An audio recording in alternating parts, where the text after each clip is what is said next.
Welcome to today's crypto update. Today's focus is on Solana, the high-speed blockchain. Solana has experienced a slight pullback after testing resistance around $184, now trading in the 182 range.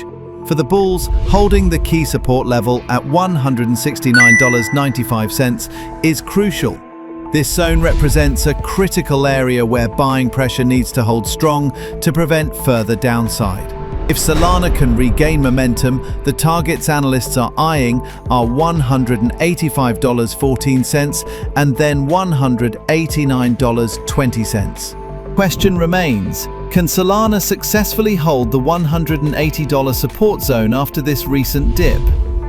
However, the weakening RSI and MACD indicators suggest slowing momentum, so it's a situation to watch closely. That's a quick look at Solana. Always do your own research before making investment decisions. Stay tuned for more crypto analysis.